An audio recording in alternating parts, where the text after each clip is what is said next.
offensive lineman Jonathan Martin, who was the player at the center of the Dolphins' bullying scandal, posted the following tweet.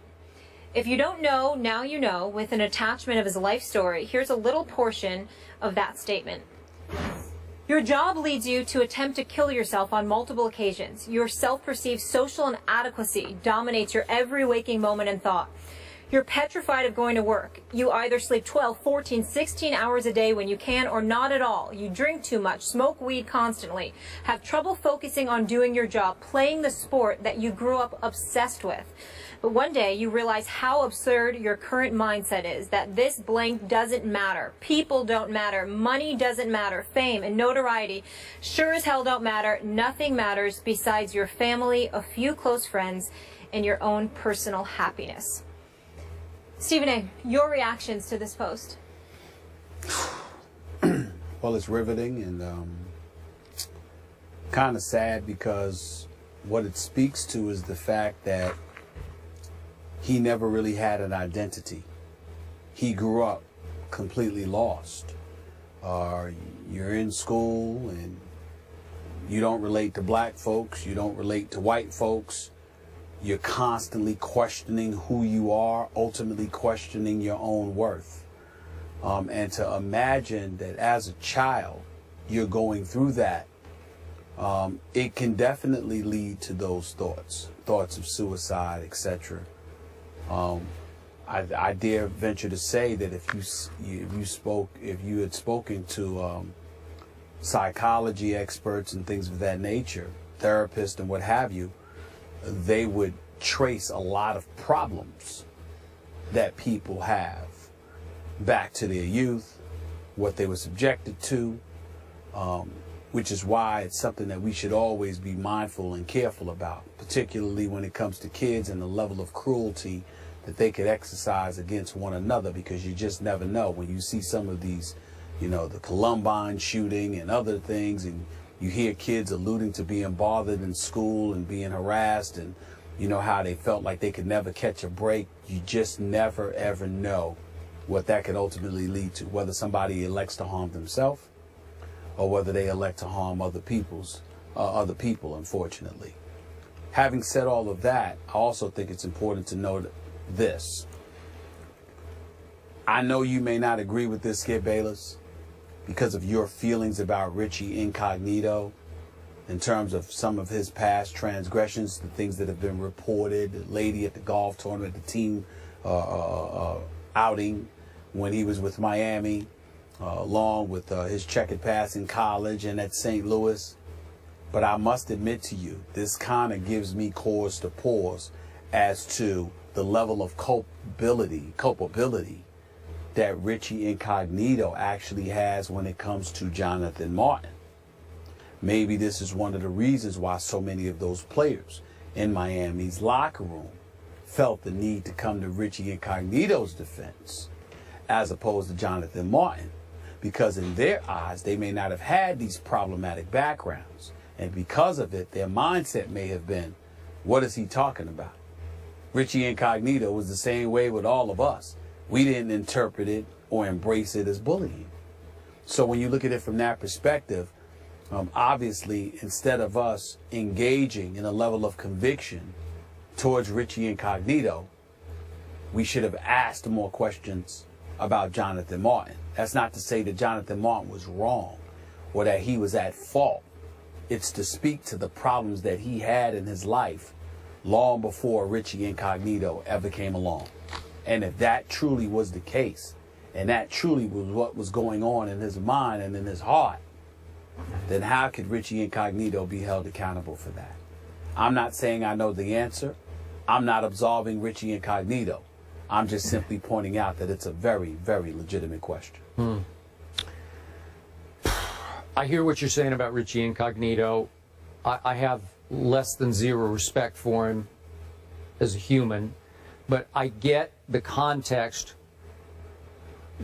within which you're putting him. I think he was encouraged by members of the coaching staff, members of the front office, to help toughen up Jonathan Martin, to challenge him, not to bully him, just to push him and prod him, and in a locker room vein, toughen him up. And I guess the end game in a football context would have been for Jonathan Martin just to step up one day and deck Richie Incognito. That's what they were hoping, I think, as a staff that would happen. And then he would grow up and become a man in a football sense and a better football player. It was never going to happen. I'm here to tell you that obviously I've covered this game, the NFL game, for a long, long time. And trust me on this, I have known several players, let's say 4 players, who didn't belong in the sport of football. They got socialized into it because they were born with a talent for football, not a violent talent, because they were gentle giants, all 4 of them. I know 2 of them are still in counseling to this day because they balked. They balked against it, and they just kind of got sucked through the vortex of pro football, and they did okay at it. They had their moments of goodness, maybe even greatness occasionally. But are you with me? Sometimes a guy like Jonathan Martin, let's take his case. His father, Harvard grad, professor. Mother, Harvard grad, became a corporate lawyer for Toyota. Grew up just outside L.A. in the Westlake area, Westlake Village, and went to Harvard Westlake. Starts playing football because he's a big guy with great feet and has some athletic ability, and winds up quickly at tackle because that's the position where you need good feet and size, athletic ability. And all of a sudden, he's really good as Jonathan Martin. And all of a sudden, he starts feeling pressure in high school from, I don't know about his parents, but probably extended family pressure, friend pressure, classmate pressure, peer pressure to be a football star, because that's what everybody wants to be. And you got the goods, man. You got the talent. God was good to you.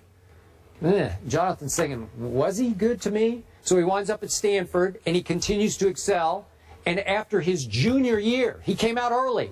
He went in the draft early, did Jonathan Martin, because he was going to be a high pick. And he went 42nd overall, so he was a high second-round pick. And yet, he was a misfit, like you described him as that fish out of water.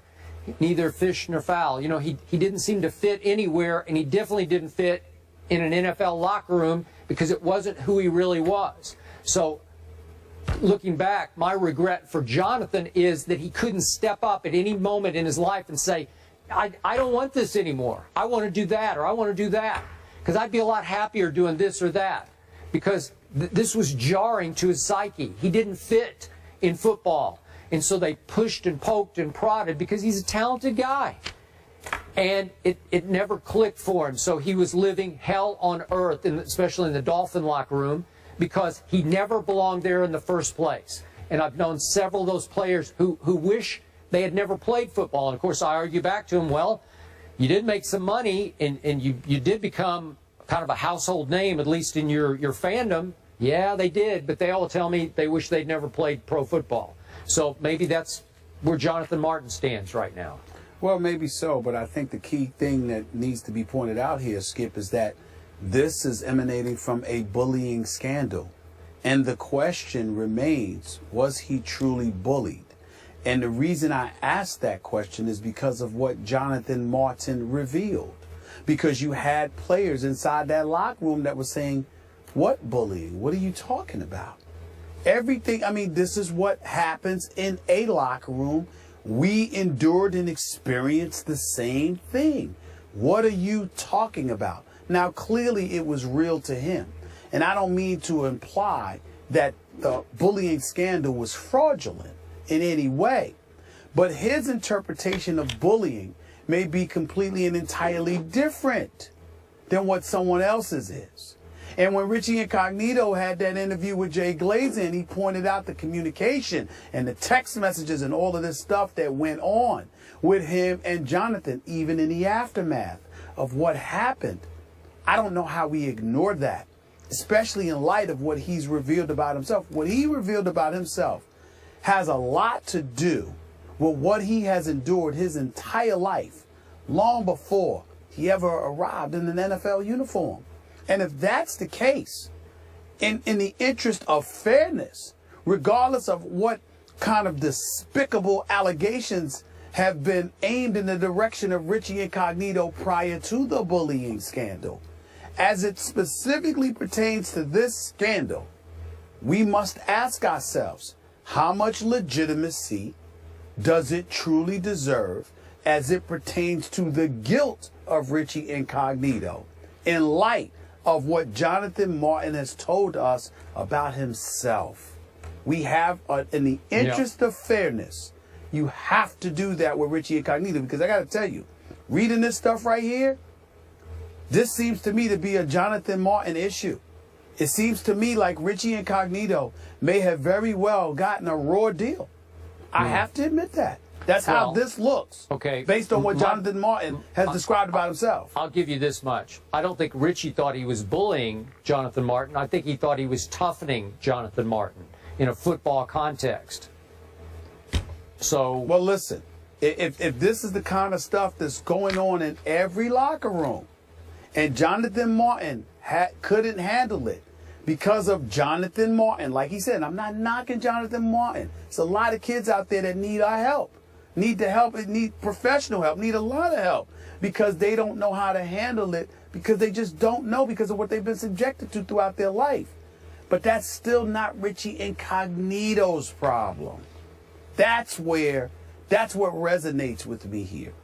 okay, that's fine. But if you look carefully at his track record, and we don't have time to go back to Richie Incognito's track record, it's not impressive. It's not about his track record. It's about this incident. Okay. But bullying, it's certainly hard to define and can be blurred, not a black and white issue, but a very serious issue. Obviously, we see all the campaigns going on. Suicides are the third leading cause of death amongst young people, a lot of times connected to bullying. Not connecting that to either of those gentlemen, just taking that issue seriously. We move on to Stephen A's Knicks.